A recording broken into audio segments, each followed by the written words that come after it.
Hey guys, it's Josh here with the FishUSA Pro Shop, and today I am covering low and clear water tactics for steelhead fishing. Me personally, I'm a center pinner, but I do use a spinning rod too when it gets low and clear here.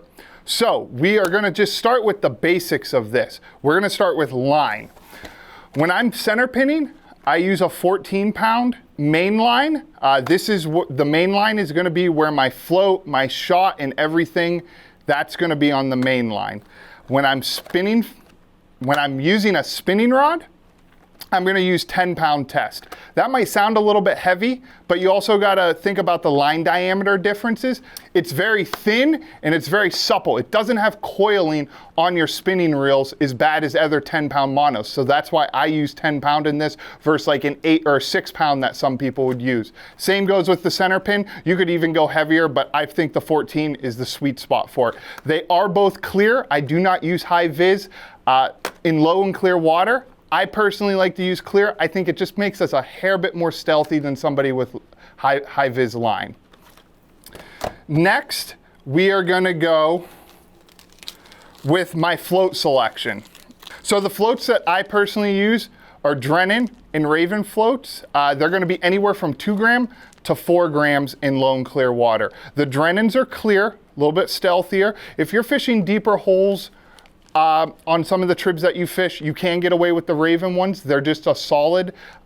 They aren't see-through, so you're just not gonna have as much stealthiness with one of these floats. It might cause a shadow, where these might not cause as much of a shadow in the water. With these floats, you will need some sort of tubing to secure them onto your line. Drennan has a variety pack that has a whole bunch of different sizes in it that will fit both the crystal floats and it will fit the Raven floats, or Raven has its own tubing, vice versa. You choose one. Next, after float on the rig, so we got our main line, we got our float, it comes down the shot. I carry a variety of shot on me. I like the Raven shot personally. It's a soft shot, it grips the line, but it doesn't grip it so much that when we slide it up and down the line that we're fraying the line. In low clear water, you don't need a whole bunch of sizes, but a couple sizes, and AAA, BB, and number 1 would probably be the ones that I use the most. These range anywhere from 0.75 to 0.3 in grams. So we're gonna use a couple pieces of shot. It doesn't take too much to load something like a 2 grammer or a 3 gram float.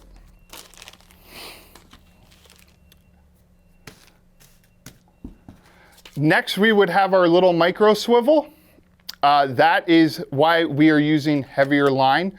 On our rig, we got where the shot and the main line are, and then we're gonna go to the swivel. And then to the swivel, we are going to run a fluorocarbon leader. I will go anywhere from 4 to 6 pound. When it's low and clear, I usually tend to stick to the lighter stuff. You just gotta remember to make sure that your rod can handle using 4 pound or even lighter. I've seen guys use up to 2 or as low as 2 pound on our tributaries here in Pennsylvania. So you just gotta make sure. But 4 is usually where I keep it. I feel like you still have enough strength to land a big fish, but you're finesse enough to cover the tactics of low and clear water and steelhead fishing. Another thing that I do use that I don't feel a bunch of anglers utilize is I use this mucilin. It's a line dressing. I put this on the line above my float. In low and clear water, if you ever notice, some monofilaments over time, they'll absorb water and they'll start to sink. So what this does is it doesn't allow it to sink as much. So if you have to mend line, you don't have to move your float or anything. The line just pops off the water. So I like to use this above my float on it. I feel like it gives me a little bit of more stealth when I'm mending my line, if my line is touching the water. Next, after all of this, we go in the baits. There's a couple different ways that I like to cover this. With baits, I will go old-fashioned with egg sacs. That's what most anglers will use. I will have a variety of egg sac colors on me. Anything from purple, pastel colors, like this purple right here, or lilac. Blue's another good one.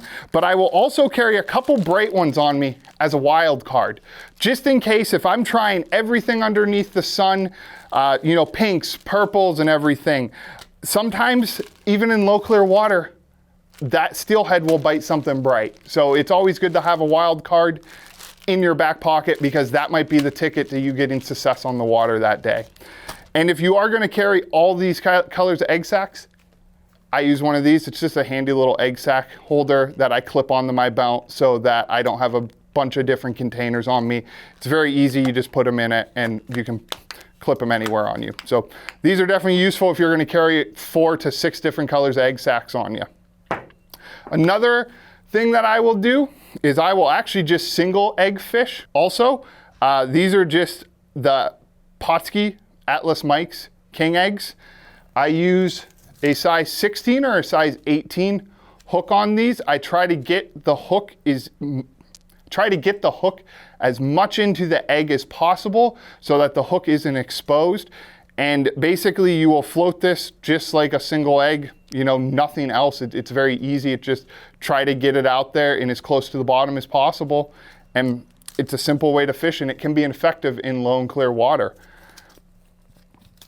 Another tactics that a lot of Great Lake anglers will use is they will bead fish. In low and clear water, we prefer here to use 6mm. So you always got to remember our water is a little bit smaller. 6 is good here, where if you're fishing in a different state or a different part of the Great Lakes, 8mm might be for their low and clear. So just keep that in mind. But we do like 6, just a couple of colors that I prefer to use. I really like Glow Row, and I really like the mottled Peachy King. I think they look good in natural presentations on steelhead eggs. The hooks that I will use with those are either the Raven Specialist hooks. They're a little bit thinner wire. They penetrate a little bit easier. So if you are using a lighter rod that handles that 2 to 4 pound test, you might want to go with a little bit of a thinner wire hook to help you get the penetration when you set that hook. If you have a little bit of a stouter rod and you can get away with using 4 or 6 pound test, these wide gap hooks also fit these beads perfectly, but you just got to have the backbone to be able to set a little bit heavier gauge hook. Lastly, but not, jig fishing. When all else fails, I pull out jigs. And this is a complete aggression bite. I am trying to get the most angry fish in the group of fish that I'm around. I'm trying to get him to peel off the pack and come after this and hunt it down. I do keep it fairly natural here. I do whites, olives, and blacks. But that's usually my last thing that I do. And usually if this is what it takes, you know, I will use it. One thing that I do a little bit different that I don't think a lot of people utilize is scent in low and clear water. For one, it covers your scent up, so that's always a plus. And 2, it might give the steelhead something different than they haven't smelled in the water, and this might be the ticket to you getting successful. So I will scent beads, I will scent egg sacs, and I will also scent my jigs. Just when you scent the jigs, make sure that you don't put the scent on the marabou. Put it on the head and on the thread wraps. If you put any scent on the marabou, it will mat the fly down or the jig, and it won't give it the good action. But just a couple brands that I like. I like the B&R's shot system, and I also like the Steelhead Combo by Procure.